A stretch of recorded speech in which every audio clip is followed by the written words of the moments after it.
Hello, how are you today? I hope things are going well in your relationship. If not, here's some podcasts about how to fix it.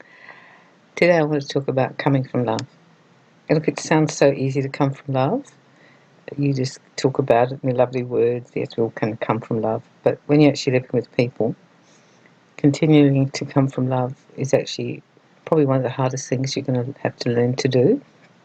But it's also one of the best things that you can learn to do. It takes a lot of self-control as well to come from love, because sometimes you just want to yell at them and you had enough, and sometimes you don't want to be patient about it because you want them to cooperate with you now, please.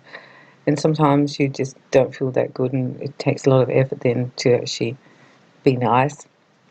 When you first met and you were so in love, you were coming from love. Everything you did was coming from love. You were so in love, or you were growing into love, and that's also beautiful too. So you're becoming more and more in love with that person, and you were always coming from that place. I call it a place. I think it's a little place that you come from your heart, and you come always from that place, and you come from that place in a loving way.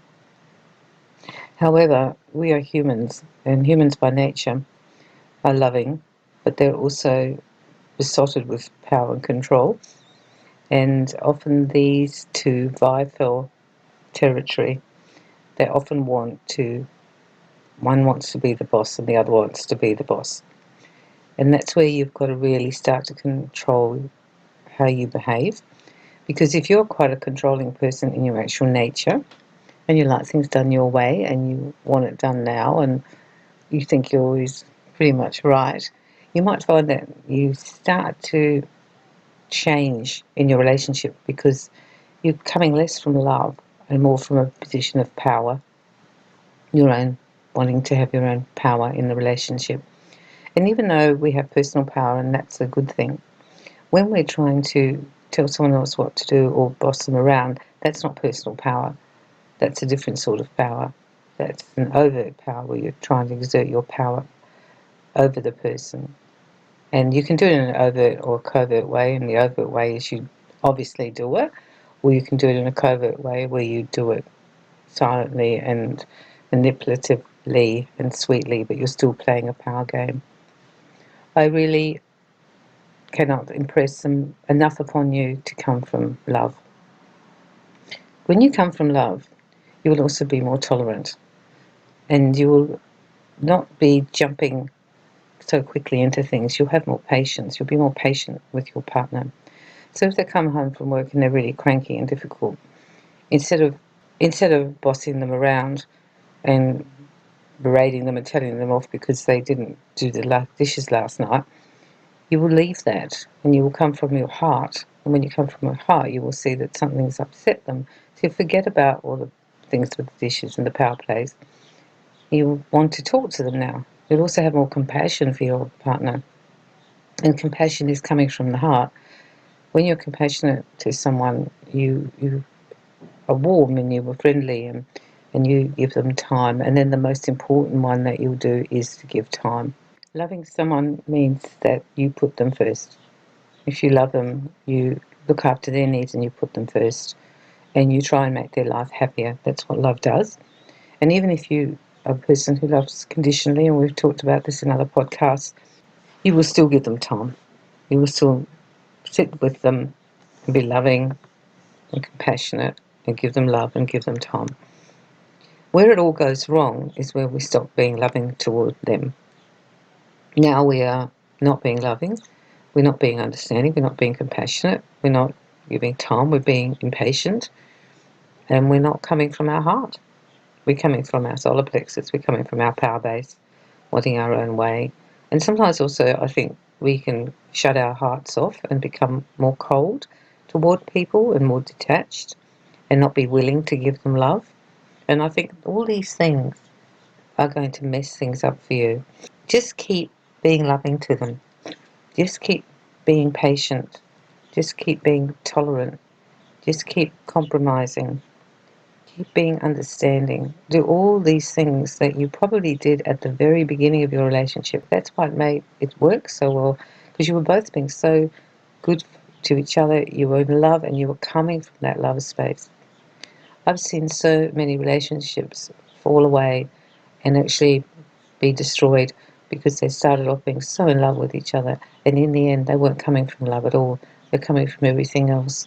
They're coming from power and wanting their own way and being cold-hearted and playing manipulative games. And in time, the one usually starts doing it, but eventually both of them are doing it, and then nobody's coming from love. And you can't even find love in the relationship. They're just existing, they're just going through the motions, and then eventually it starts to break down. Talk to your partner about this. Talk to them about how you both love each other and how you need to nurture that and make that grow and be less inclined to go any other way. That everything you do will come from your heart, everything you'll do will come from a loving place. When you do this, you'll find it actually impacts on all your other relationships. You will come from love more in the other relationships because you now naturally are doing that all the time. When I do it, I won't tell you that it's always easy. If you are frustrated or angry with the person, it's very hard to put those emotions to the side and then continue to come from love. But I really try to do that. I sort out my own anger because I got angry about something and my own frustration with them. And I put that aside and I'd go and do some work on that myself. I usually do my tapping or my release work, my breath work or whatever, writing in my journal, because those things are my feelings, they're my reactions to them, and I need to sort them out. And when we're angry or we're frustrated with the person, it's much easier for us to go to that place. And anger is all to do with power. Anger is a power kind of emotion. You don't want to be doing that. You want to talk about that you were angry when you've settled down. It's good to talk about things, but you're going to talk about it in a loving way. And you're going to talk about the I. As soon as you start saying you, you're going to get into so much trouble. If you go from I, first of all, it will be heard more easily by your partner. And two, it's about owning how you feel. So instead of saying you are so annoying and you make me angry and you're just so blah, blah, blah, don't do that.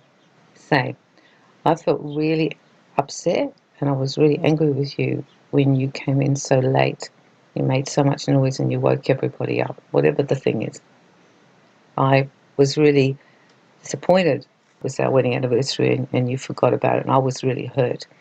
This is a much better way to talk to a person.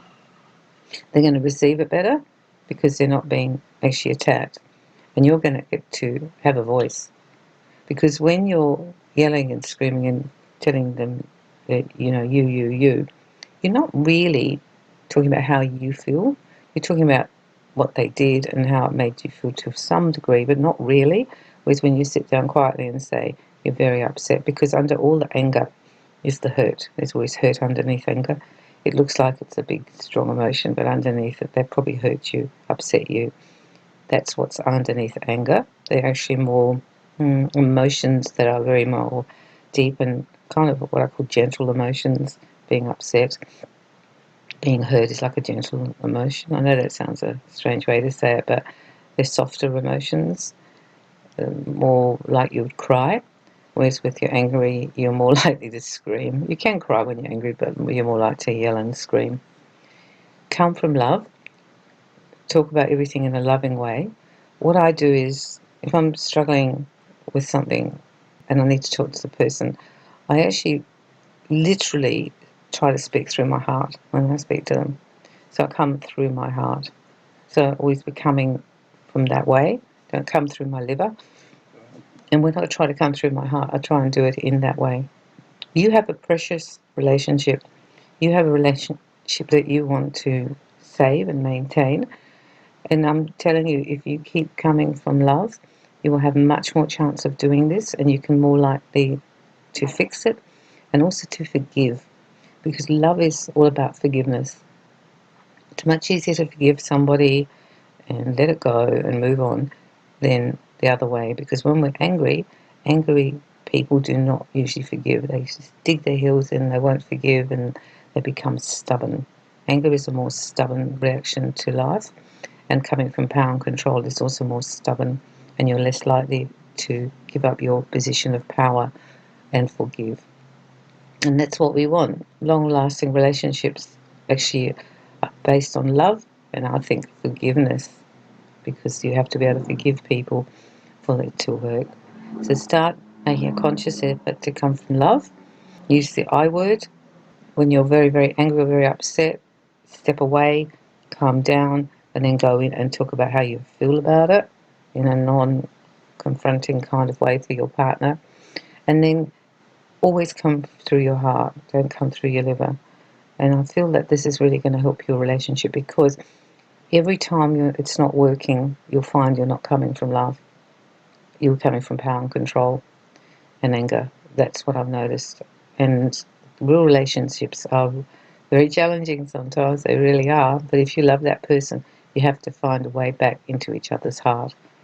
Hoping you can do this and practice this, and I think you'll find your life will be better all round with everyone when you do this. So I'm sending you lots of love and lots of light.